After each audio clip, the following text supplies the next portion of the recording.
Vas-y, Jean. Vas-y, Jean. Jacques Fournier, l'âge 71 ans, Lyon depuis 1984. Yvon Sigouin, Lyon depuis une quinzaine d'années.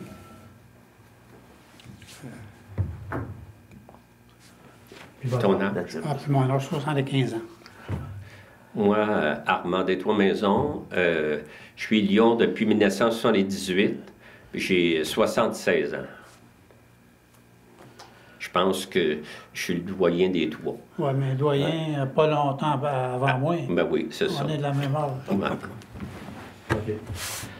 Puis, on va commencer par, je sais pas qui peut commencer à raconter, mettons, en quelle année ça a été fondé. Moi, je peux te parler de ma famille. Au commencement des années 50, mon grand-père avait l'hôtel des Pins, l'hôtel de Saint-Adolphe, là, présent, qui était longtemps.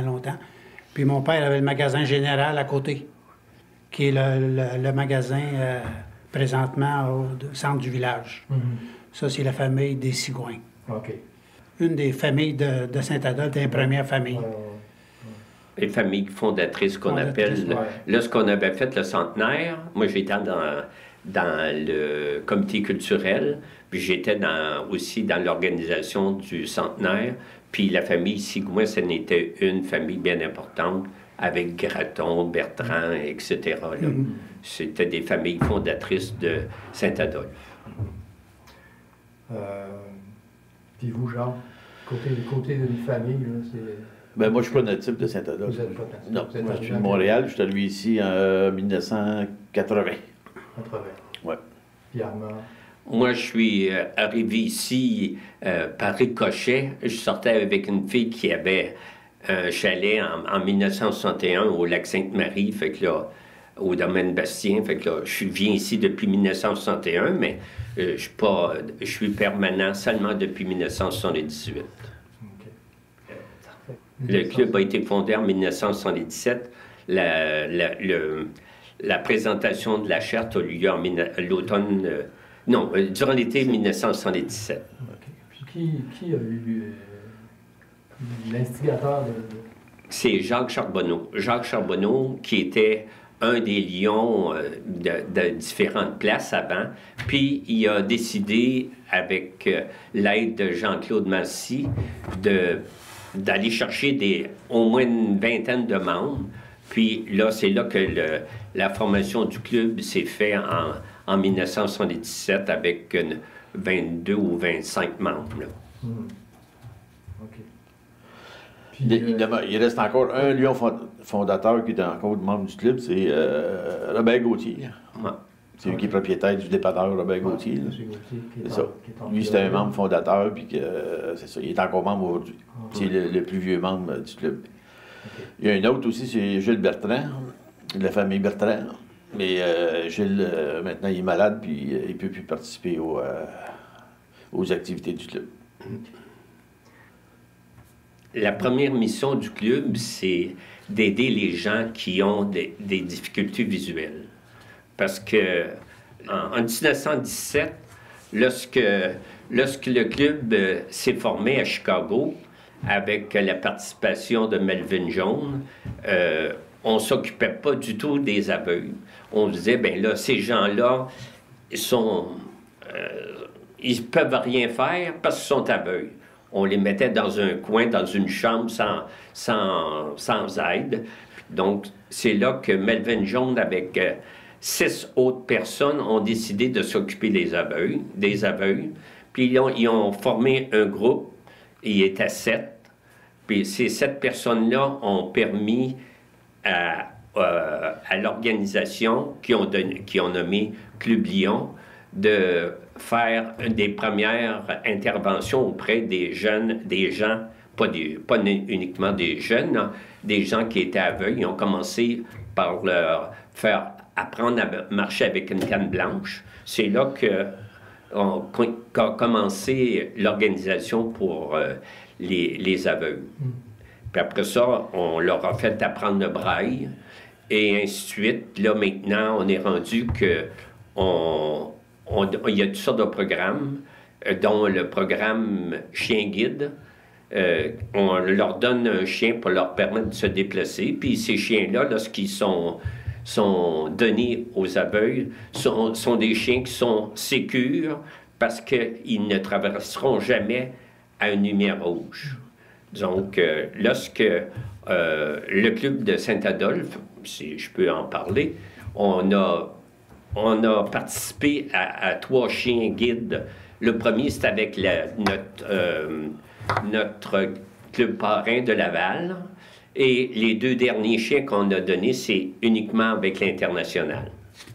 Donc, deux personnes des Laurentides ont bénéficié de 2 chiens guides ici, grâce au Club Lion.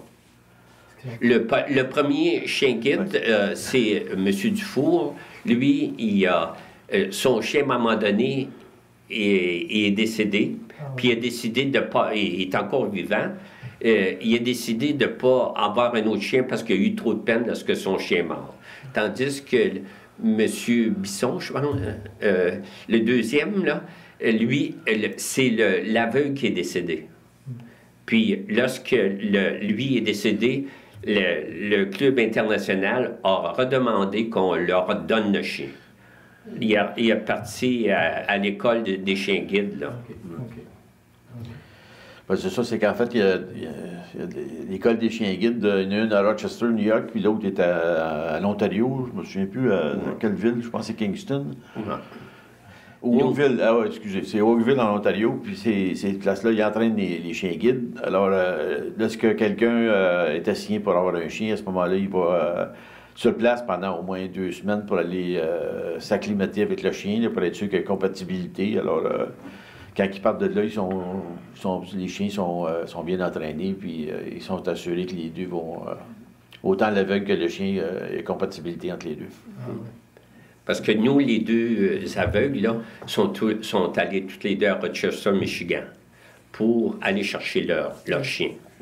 On est allé leur conduire à l'aéroport. Lorsqu'ils sont revenus à Dorval, on est allé les rechercher avec leur chien pour les accueillir ici. Il faut dire aussi qu'aujourd'hui, il existe des chiens, non seulement des chiens pour aveugles, mais aussi des chiens pour les diabétiques, les autistes et aussi, je pense, les gens qui ont des problèmes de mobilité. Alors, c'est ça. Ça, c'est pour l'individu même, c'est complètement gratuit. Mais vous êtes spécialisé pour les non-voyants? Non.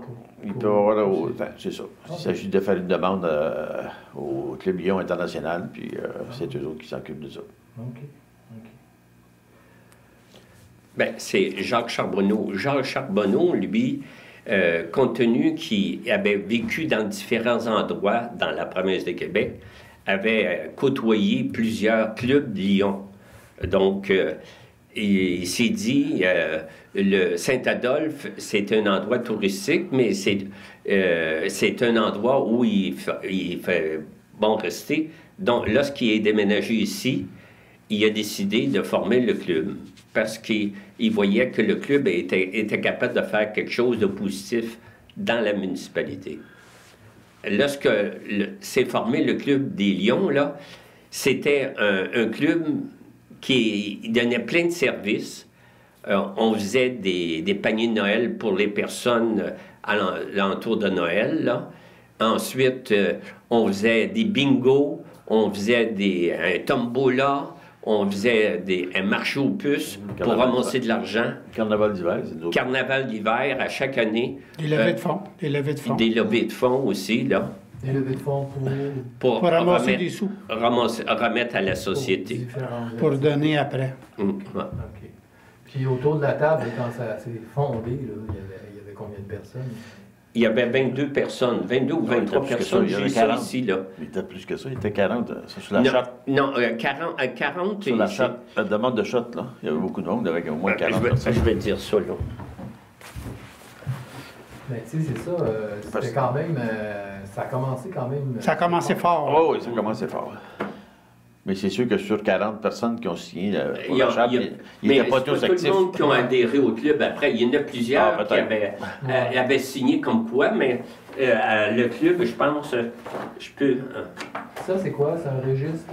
Non, ça, Ça, c'est des vieilles l'album- photos, le premier album photo qu'on a fait, ça. Ah oui, ça part de quelle année? Je pars de 1977 à 1982, ça, je pense. OK. Puis de 1982 à 2017, là, c'est ici. OK. Fait qu'avec, mettons, une quarantaine de personnes, mais peut-être une vingtaine... Une vingtaine, Une vingtaine actifs. là. actif. Qui venaient...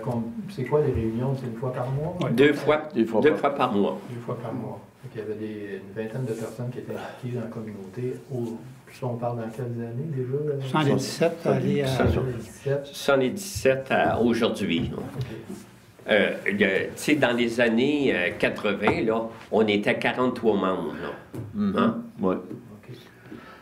Puis les principales activités, ça a été quoi, là, à l'époque, là, quand...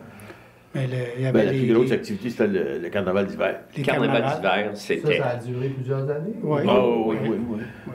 C'est là qu'on s'est fait connaître. Puis il y avait aussi la tombola d'été aussi qui a duré quelques années. Oui, aussi. oui. Mais si on parle du carnaval, là... Le carnaval, parce qu'il y avait, dans le temps, le carnaval, il y avait un couronnement de la reine. Ouais. Donc, ça, c'était une grosse activité. Les reines qui étaient, c'est-à-dire les duchesses. les duchesses, là, fallait qu'ils vendent plusieurs Les bonhommes carnaval. bonhommes carnaval pour, parce que ça leur donnait des capsules pour avoir la nomination de la reine. Ah ouais. Donc, le soir de l'ouverture du carnaval, là, il y a le président ou bien la personne désignée sortait des capsules, puis il fallait qu'il y ait au moins 5 ou 10 capsules pour celles qui avaient les 5 ou 10 premières capsules étaient nommées reines. Ah ouais. C'était par... C'était un peu le même principe que le carnaval de Québec. Là. Oui, c'est ça. Puis dans ce temps-là, l'activité, on commençait, c'était sur 2 fins de semaine. La première fin de semaine, ça commençait le vendredi soir par la fameuse parade au flambeau dans les rues de Saint-Adolphe-d'Howard avec un corps de majolette qui était toujours invité, Oui. qui se faisait geler parce qu'il faisait toujours moins 20, moins 25. Là, tu sais. Puis c'était le soir à noirceur en plus. Fait que, c'est ça, on disait qu'il y avait le parade du flambeau du vendredi. Après ça, le samedi, c'était une sorte d'activité familiale, un peu comme... la course de lit, là. Je ne sais pas si vous vous en souvenez, vous autres. Oui, ça. oui. Après ça, il y avait les lancers de l'œuf, et ça. Puis il y avait des activités sur le lac. Ensuite, qu'est-ce qu'on avait aussi? Des parties de ballon-ballet qu'on faisait avec, en compétition avec le Club Lyon de la chute. Laval. Laval aussi. Ouais. Après ça, qu'est-ce qu'on a eu aussi? On avait aussi, la dernière fin de semaine, surtout le dimanche après-midi, c'était le concours de bûcheron. Ouais. Je me souviens, organisé par Léon-Michel Paiement dans le temps. Oui. Puis là, tu avais des concours de scie mécanique, puis tu avais le concours de l'assiette, du galant d'or.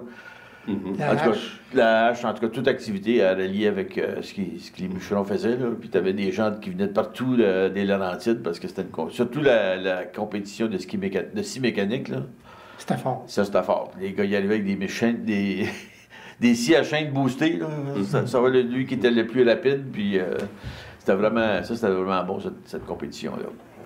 Vous, votre rôle, c'était quoi spécifiquement? Votre rôle, c'était d'organiser Organiser ça. Organiser. Oui. Oui, oui. Le financement? Le financement, vendre des bonhommes carnaval, c'était ça qui était le financement. Là.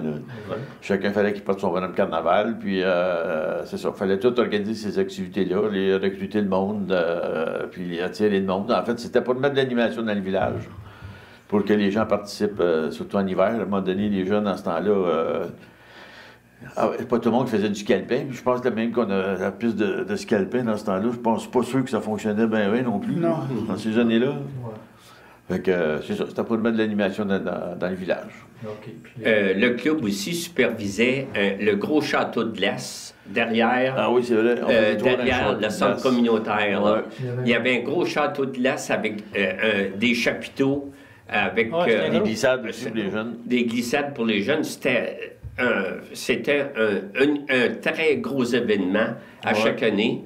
Il commençait Oui, le club donnait le contrat à quelqu'un pour faire la glace. Il allait chercher de la glace dans le lac. Puis ensuite, il taillait ça à la scie à gêne. Puis là, il montait le château, puis le fort, avec des grandes...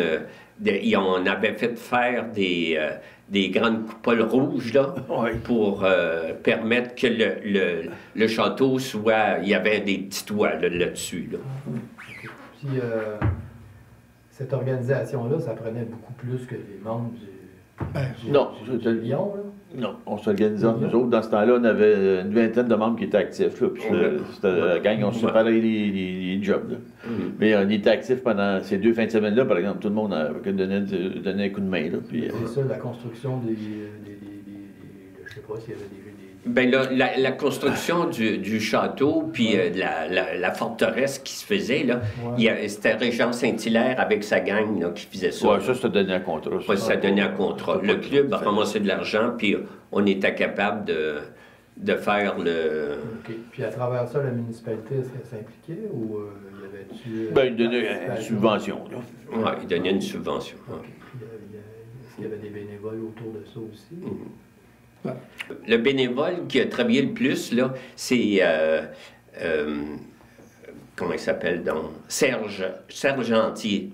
Serge Lantier, c'était un membre du club. Il était membre du club, mais il travaillait souvent... c'est lui qui supervisait avec les gens de la ville pour permettre que ça se réalise. C'est lui qui était un peu l'âme de ça, un peu, là. OK.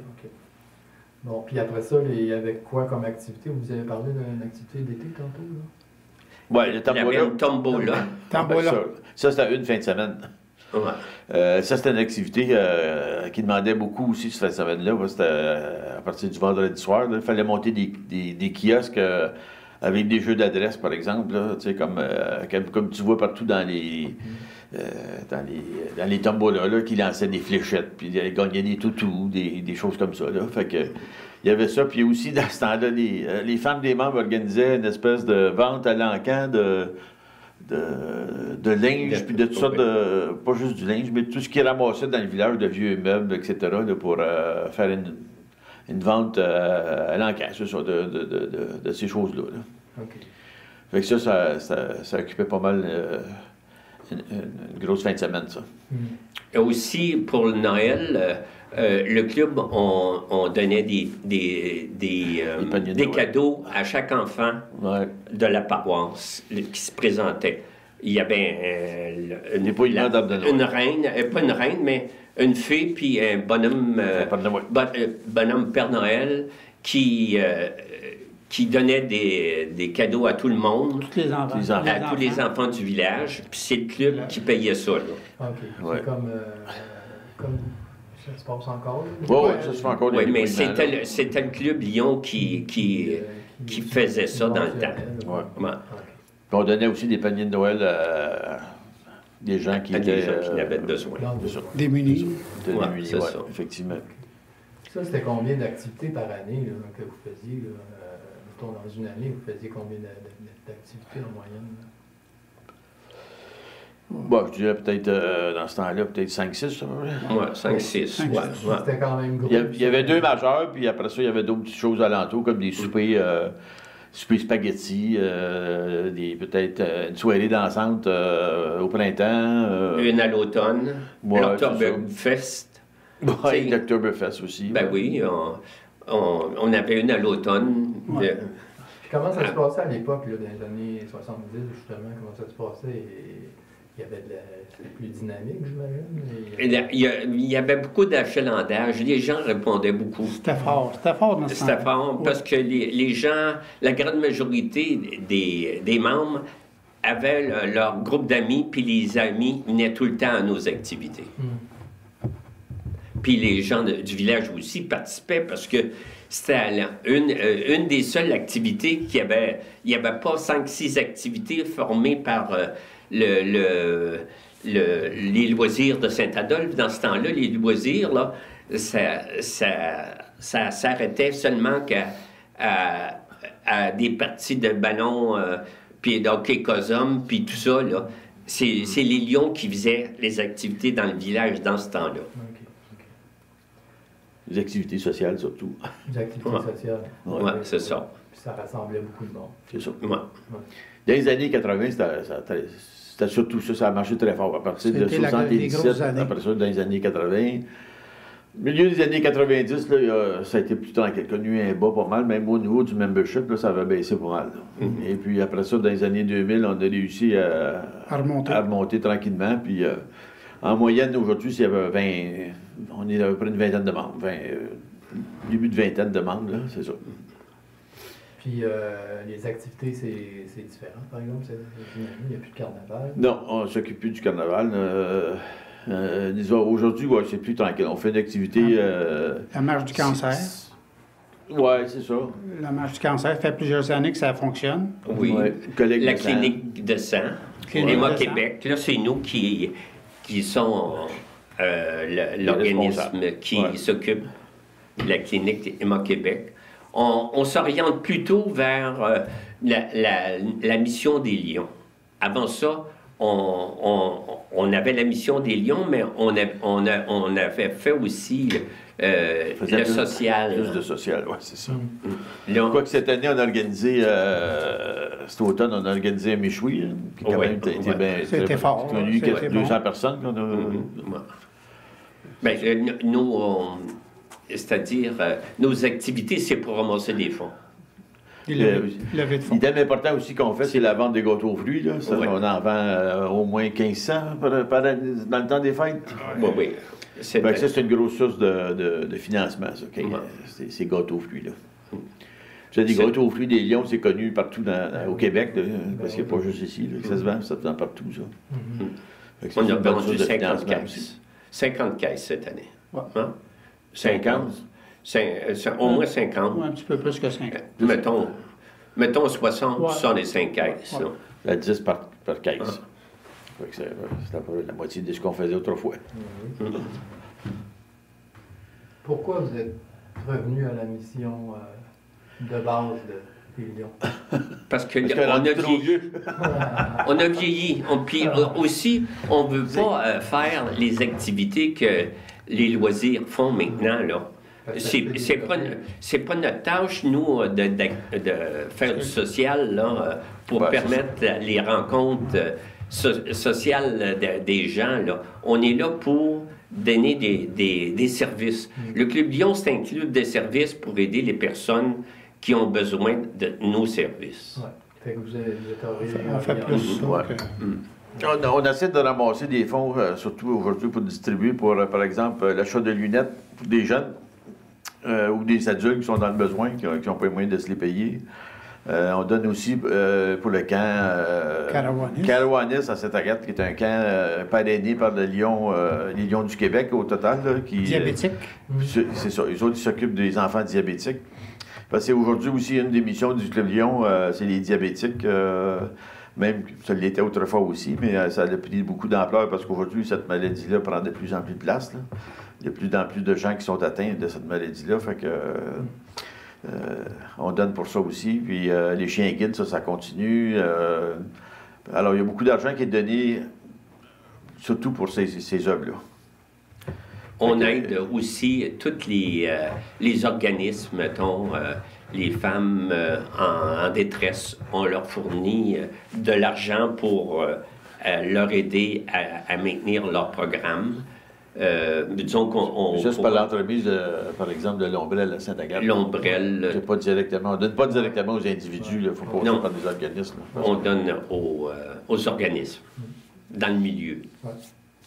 Moi, je peux vous dire à chacun de vous, en fait, chacun personnellement, là, ça a été quoi vos plus beaux souvenirs avec les Lions depuis que vous êtes avec les Lions? Oui. On peut commencer. Ben, un ou l'autre, oui, c'est ça. Normand, as-tu un beau souvenir? Ben, j'ai plein de beaux souvenirs. Disons que lorsqu'on rencontre des lions dans les conventions, là, c'est des bons souvenirs. Ça nous permet de fraterniser avec les gens qui sont dans la même direction que nous. Autant dans la convention à à Laval qui a eu lieu, celle de la Chute, celle de Saint-Jérôme, puis jusqu'à la convention du 100e anniversaire l'année passée à Chicago. Donc, on a fraternisé avec des lions de 150 pays l'année passée lors de notre séjour, Jacques et moi, là, à Chicago. Là. Donc, c'est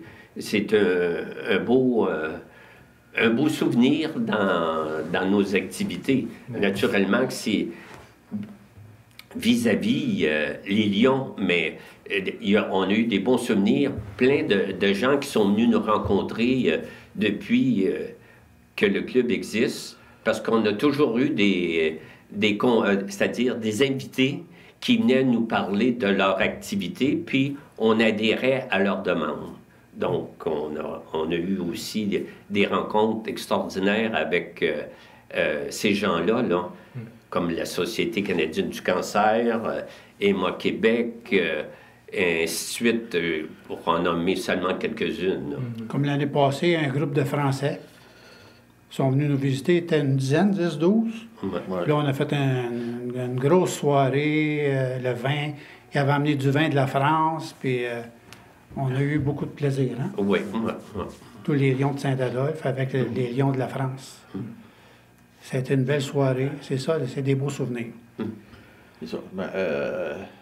Moi, je pognais à Saint-Adolphe, comme je disais tantôt. Là. Je suis arrivé ici au début des années 80. Quand je suis rentré membre, en fait, c'était le principe pourquoi je suis rentré membre du Club Lion. C'était pour rencontrer du monde de Saint-Adolphe, pour fraterniser avec ces gens-là, les rencontrer, etc. Là. Fait que, ce qu'on avait beaucoup de plaisir dans ce temps-là, c'est que nos 2 réunions mensuelles, une des 2, c'était un souper.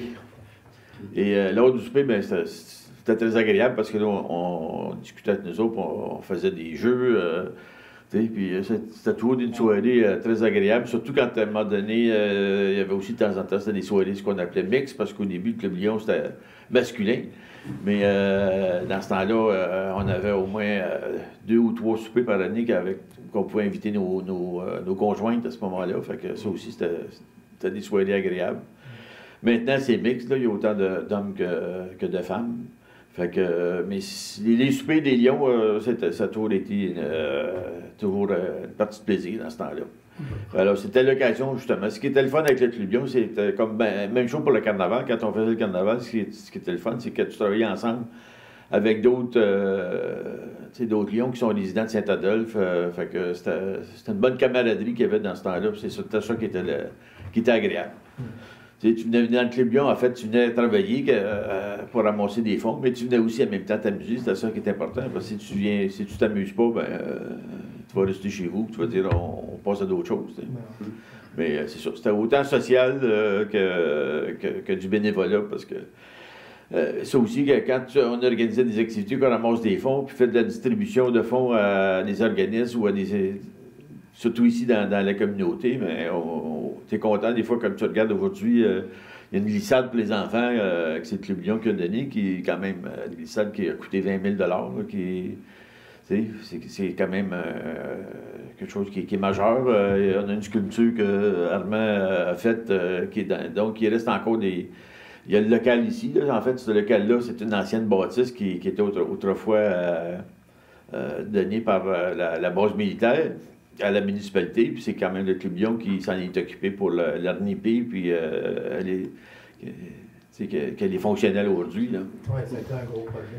Oui, c'est ça. Oui. Fait que, on avait aménagé tout le terrain aussi là. C'était le terrain finissait de l'autre côté de la caserne, là, puis allait jusqu'au garage municipal. On a planté des arbres partout, un printemps puis un automne. On a irrigué le sol pour que l'eau s'en aille, puis on a semé du gazon. Puis ici, on avait tout nettoyé l'ancien bunker qui était ici, là, pour refaire toute la construction ici, là. C'est des bénévoles du Club des Lions qui ont payé ça, là. C'est majeur, c'est gros. Oui, c'est ça.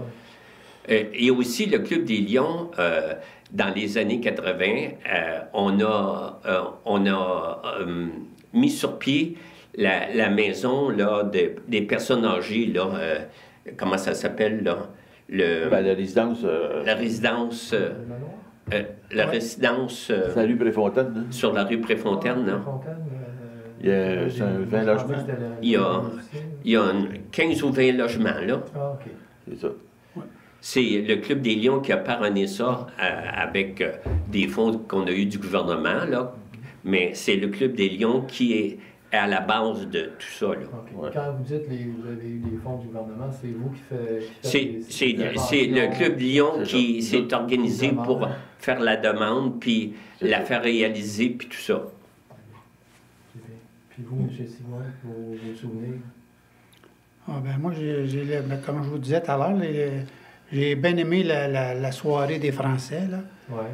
Parce que c'est français, hein?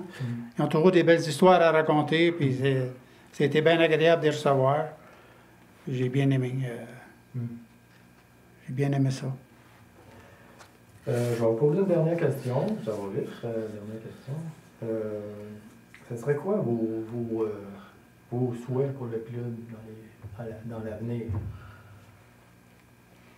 Mais je pense que mes souhaits, moi, c'est d'aller récupérer des jeunes.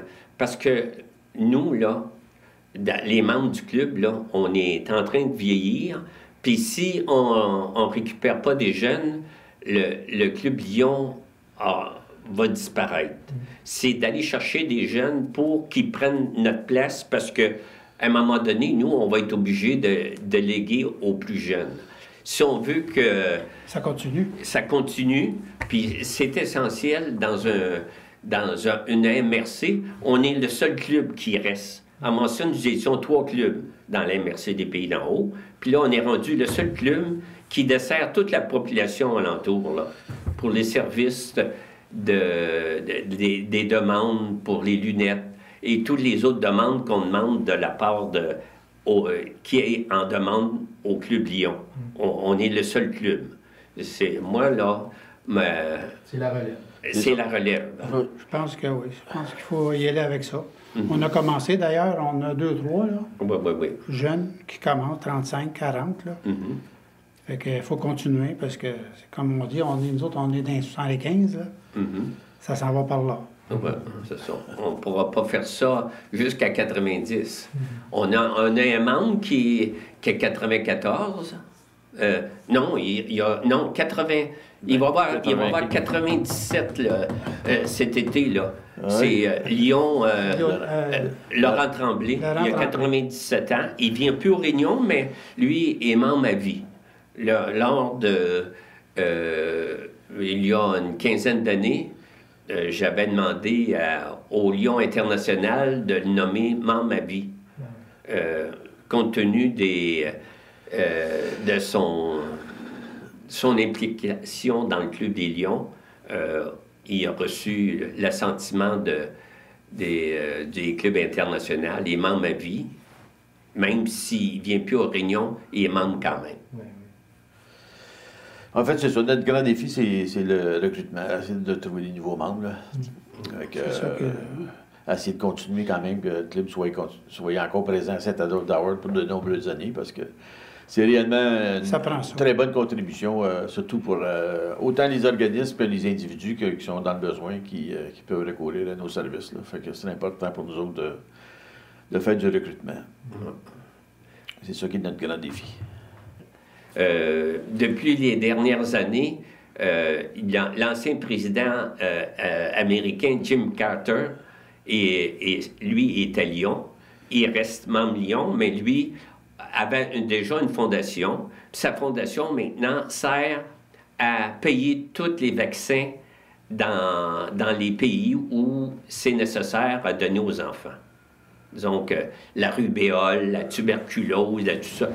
Et son implication avec le Club Lyon, ça a permis au Club Lyon de prendre une plus grande part auprès de la société. On fait partie de 150 pays. On est 1 million 500 000 membres à travers le monde. À travers le monde. Puis maintenant, il y a des jeunes qui s'appellent le Club Léo. Il y a une quinzaine, 150 clubs Léo dans le monde et ça regroupe près de 15 000 jeunes qui s'impliquent dans leur milieu. Bon, ben merci beaucoup. Pour moi, c'est complet, là. C'est bien, c'est excellent.